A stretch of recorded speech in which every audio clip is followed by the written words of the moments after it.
नमस्कार प्रिय छात्र छात्राओं, जैसा कि आप जानते हैं कि इस समय पूरा विश्व एक भयंकर महामारी जिसे कोविड-19 अथवा कोरोना वायरस कहते हैं उस दौर से गुजर रहा है, जिसके कारण हमारे देश में भी लॉकडाउन है।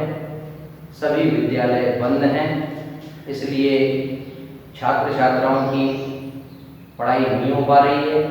इसको ध्यान में रखते हुए शासन ने यह निर्णय लिया है कि सभी छात्र छात्राओं की ऑनलाइन पढ़ाई की व्यवस्था की जाए। उसी को ध्यान में रखते हुए हमारे विद्यालय परिवार की ओर से, जिसमें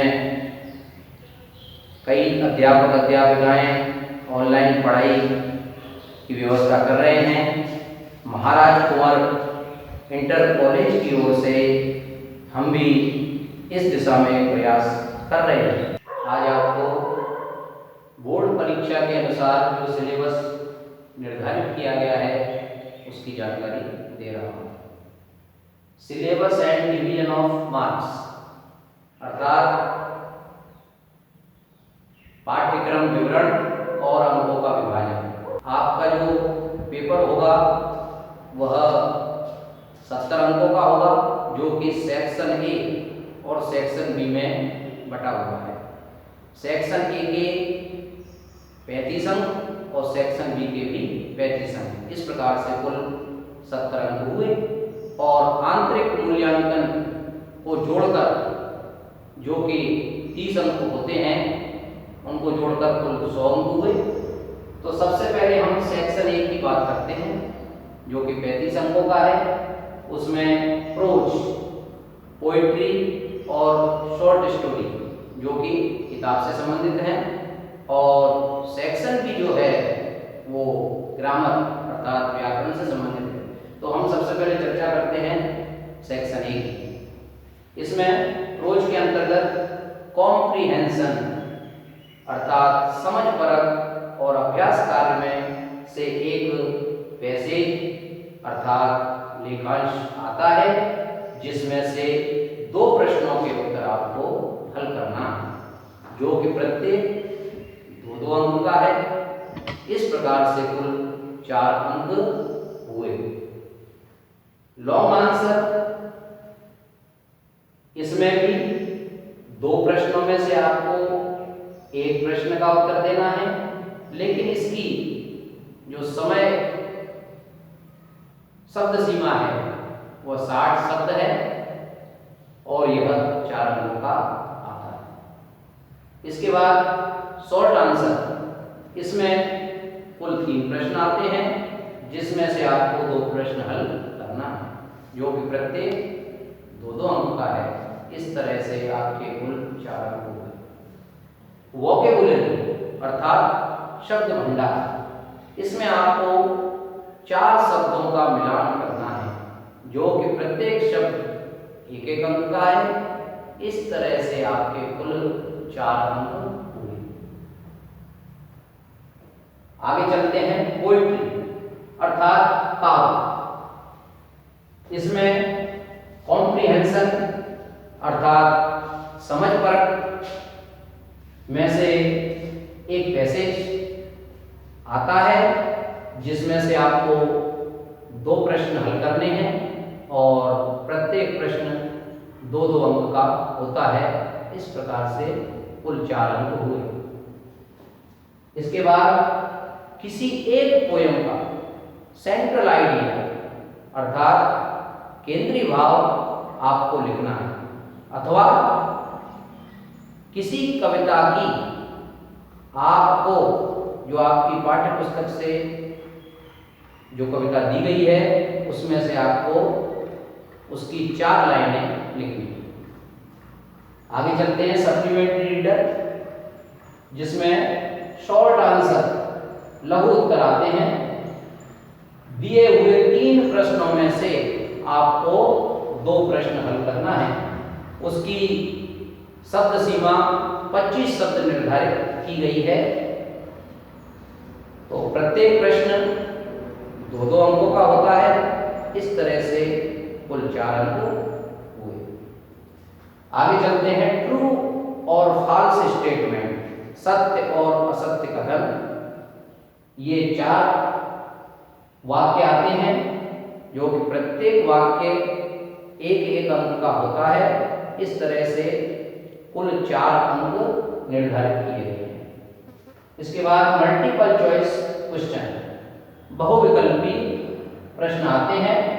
इसमें भी 4 वाक्य दिए जाते हैं और प्रत्येक वाक्य के लिए एक एक अंक निर्धारित किया गया है। इस प्रकार से कुल 4 अंक हुए। इसमें सबसे पहले रीऑर्डरिंग ऑफ वर्ड्स, शब्दों को हमें किस स्थान पर चयन करना है, यह हमें करना होता है, जो कि 2 अंकों का है। इसके बाद चेंज ऑफ सेंटेंसेज, इसमें आपको एफर्मेटिव से नेगेटिव में बदलने के लिए दिया जा सकता है या नेगेटिव से एफर्मेटिव में बदलने के लिए दिया जा सकता है या अफर्मेटिव से इंटरोगेटिव में बदलने के लिए आपको दिया जा सकता है। इसके बाद ये भी 2 अंकों का है। नरेशन, जैसे आप जानते ही हैं, डायरेक्ट स्पीच से इनडायरेक्ट स्पीच, प्रत्यक्ष कथन से अप्रत्यक्ष कथन, जो कि 2 अंकों का होता है, यह आपको करना है।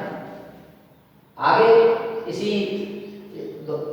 चर्चा को आगे बढ़ाते हुए कंप्लीशन ऑफ सेंटेंसेस, हमको उचित मुख्य क्रिया के द्वारा उसकी सही फॉर्म से और वह वाक्य पूरा करना है। उचित फॉर्म लगा करके वह वाक्य पूरा करना है और यह मुख्य क्रिया कोष्टक में दी जाती है।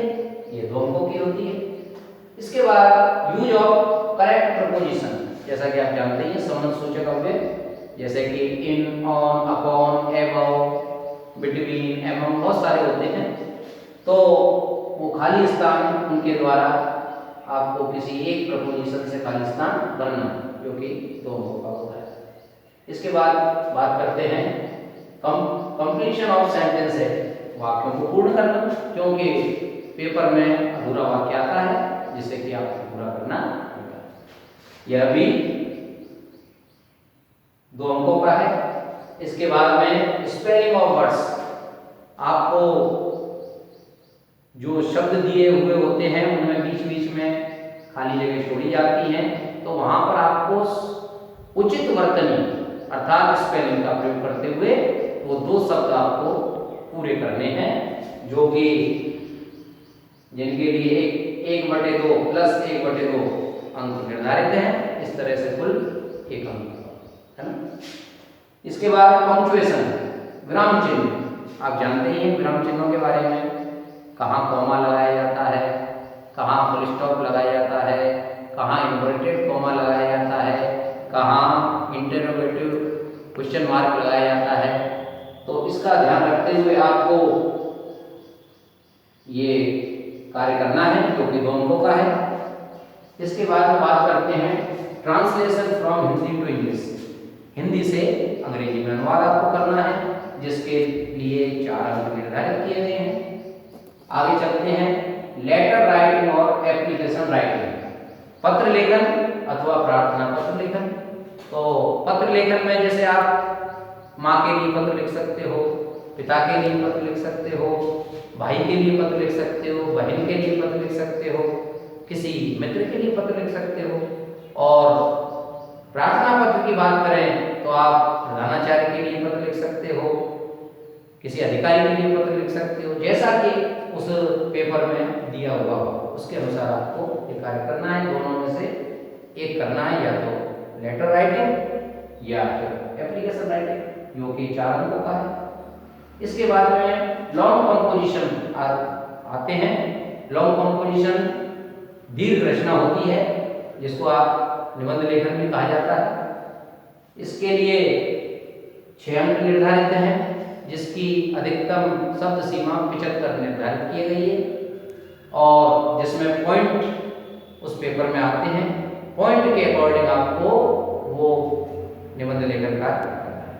हाँ, इसके बाद में आपका जो अंतिम प्रश्न आता है अनसीन पैसेज, अर्थात अपठित गद्यांश, जो आपने उससे संबंधित कोई पाठ नहीं पढ़ा है, तो उसमें से 2 प्रश्न आते हैं, वो दोनों ही आपको हल करने हैं, जो कि प्रत्येक 3-3 अंक का होता है। इस प्रकार से कुल 6 अंक हुए। तो यहाँ हमने आपको पूरे विषय के अंकों का विभाजन बताया। आगे के कक्षाओं में आपको पढ़ाई के बारे में बताएंगे। पढ़ाई प्रारंभ करेंगे।